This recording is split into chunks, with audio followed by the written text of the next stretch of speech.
Hi friends, ಎಲ್ಲರಿಗೂ ನಮಸ್ಕಾರ. Gagan cooking ಚಾನಲ್ಗೆ ಸ್ವಾಗತ.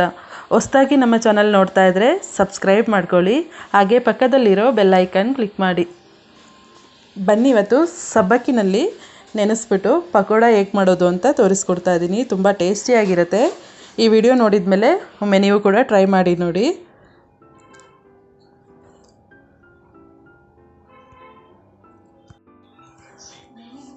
ನಾನಿಲ್ಲಿ ಸಬ್ಬಕ್ಕಿನ ನೆನೆಸ್ಕೊಂಡು ಇದನ್ನು ಮಿಕ್ಸಿ ಜಾರ್ಗೆ ಹಾಕ್ಕೊಳ್ತಾ ಇದ್ದೀನಿ. ಯಾಕೆಂದರೆ 1 ಗಂಟೆ ಅಷ್ಟೇ ನೆನೆಸ್ಕೊಂಡಿದ್ದೀನಿ. ಅದಕ್ಕೆ ನೀವು ಒಂದಿನ ಪೂರ್ತಿ ನೆನೆಸ್ಕೊಂಡ್ರೆ ಹಾಗೆ ಕಿವುಚಿದ್ರೆ ಇನ್ನೂ ತುಂಬ ಟೇಸ್ಟ್ ಬರುತ್ತೆ. ಈ ರೀತಿ ರುಬ್ಬಕ್ಕಿಂತ ಅದು ತುಂಬ ಟೇಸ್ಟ್ ಬರುತ್ತೆ. ನನಗೆ ಟೈಮ್ ಇರಲಿಲ್ಲ, ಅದಕ್ಕೆ ನಾನಿಲ್ಲಿ ಹಾಗೆ 1 ಗಂಟೆ ನೆನೆಸ್ಕೊಂಡು ಈಗ ಆ ಮಿಕ್ಸಿ ಜಾರ್ಗೆ ಹಾಕ್ಕೊಳ್ತಾ ಇದ್ದೀನಿ. ಸಬ್ಬಕ್ಕಿನ ಎಷ್ಟು ನೆನೆಸ್ತೀರೋ ಅಷ್ಟೇ ಟೇಸ್ಟ್ ಬರುತ್ತೆ. ಹಾಗೆ ಕೈನಲ್ಲಿ ಹಾಗೆ ಚೆನ್ನಾಗಿ ಮಿದಿಬೇಕು. ಅದನ್ನು ಮಿದ್ಬಿಟ್ಟು ಅದಕ್ಕೆ ಈರುಳ್ಳಿ ಮಸಾಲೆ ಎಲ್ಲ ಹಾಕ್ಕೊಳ್ಬೇಕು. ಇದಕ್ಕೊಂದು 4 ರಿಂದ 5 ಲವಂಗ, 1 ಇಂಚಷ್ಟು ಚಕ್ಕೆ, 1 ಇಂಚಷ್ಟು ಶುಂಠಿ ಸಣ್ಣ ಕಟ್ ಮಾಡಿಕೊಂಡು ಹಾಕ್ಕೊಳ್ತಾ ಇದ್ದೀನಿ. ರುಬ್ಬೋದಕ್ಕೆ 1 ಬೆಳ್ಳುಳ್ಳಿ. ಸಬ್ಬಕ್ಕಿನ ರುಬ್ಬೋದಕ್ಕಿಂತ ಹಾಗೆ ಕೈಯಲ್ಲಿ ಕಿವುಚಿ ಮಾಡಿದರೆ ತುಂಬ ಟೇಸ್ಟ್ ಬರುತ್ತೆ. ಬರೀ ಮಸಾಲೆ ಮಾತ್ರ ರುಬ್ಕೊಂಡ್ರೆ ಸಾಕು. ಸೋಡಾ ಪೌಡ್ರು 1 1/4 ಟೀ ಸ್ಪೂನು, ರುಚಿಗೆ ತಕ್ಕಷ್ಟು ಪುಡಿ ಪೌಡ್ರು, ಉಪ್ಪು ಹಾಕ್ಕೊಂಡಿದ್ದೀನಿ. ರುಚಿಗೆ ತಕ್ಕಷ್ಟು ಉಪ್ಪು ಹಾಕ್ಕೊಳ್ತಾ ಇದ್ದೀನಿ. ಹಾಗೆ ಇದನ್ನು ಚೆನ್ನಾಗಿ ಮಿಕ್ಸಿ ಜಾರ್ಗೆ ಹಾಕಿ ನೈಸ್ ಮಾಡ್ಕೊಳ್ಬೇಕು. ಈಗ ಅದೇ ಹಿಟ್ಟಿಗೆ ನಾವು ಇಲ್ಲಿ ಈರುಳ್ಳಿ ನಾನು ಸಣ್ಣ ಕಟ್ ಮಾಡಿರೋದು ಹಾಕ್ಕೊಳ್ತಾ ಇದ್ದೀನಿ. ಕೊತ್ತಂಬರಿ ಸೊಪ್ಪು, ಈರುಳ್ಳಿ ಎಲ್ಲ ಸಣ್ಣ ಕಟ್ ಮಾಡಿರೋದು ಹಾಕ್ಕೊಳ್ಬೇಕು.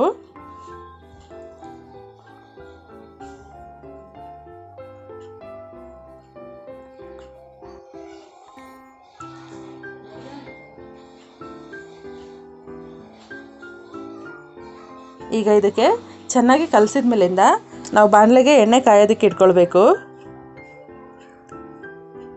ಎಣ್ಣೆ ಚೆನ್ನಾಗಿ ಕಾಯಬೇಕು.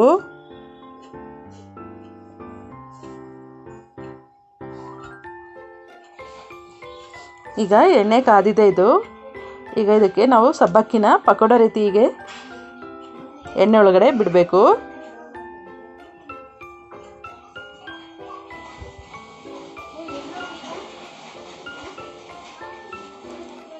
ನೋಡಿ, ಈ ರೀತಿ ಪಕೋಡಗೆ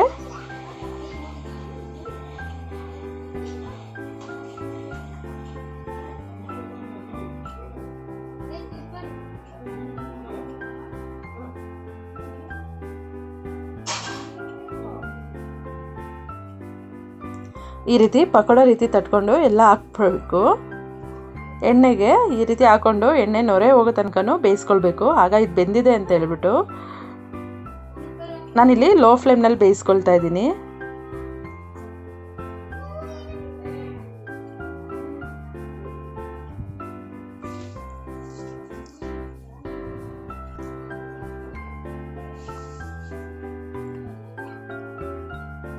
ನೋಡಿ, ಈ ರೀತಿ ನೊರೆ ಹೋಗೋ ತನಕ ಚೆನ್ನಾಗಿ ಬೇಯಿಸ್ಕೊಳ್ಬೇಕು.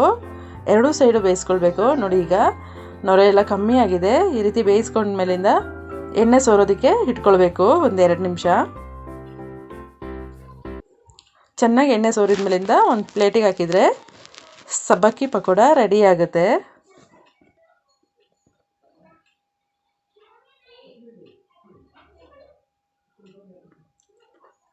ನೋಡಿ, ಈಗ ಸಬ್ಬಕ್ಕಿ ಪಕೋಡ ರೆಡಿಯಾಗಿದೆ. ಇದು ಕಾಫಿ ಟೀಗೆ ಸೂಪರ್ ಕಾಂಬಿನೇಷನ್.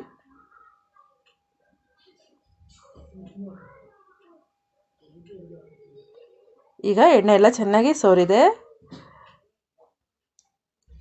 ಫ್ರೆಂಡ್ಸ್, ನಿಮಗೆ ಈ ರೆಸಿಪಿ ಇಷ್ಟ ಆಯ್ತಂದರೆ ಪ್ಲೀಸ್ ಕಮೆಂಟ್ ಮಾಡಿ, ಲೈಕ್ ಕೊಟ್ಟು ಶೇರ್ ಮಾಡಿ. ಹಾಗೆ ಗಗನ್ ಕುಕಿಂಗ್ ಚಾನಲ್ಗೆ ಸಬ್ಸ್ಕ್ರೈಬ್ ಆಗಿ. ಈ ವಿಡಿಯೋ ನೋಡಿದ್ದಕ್ಕೆ ಧನ್ಯವಾದಗಳು.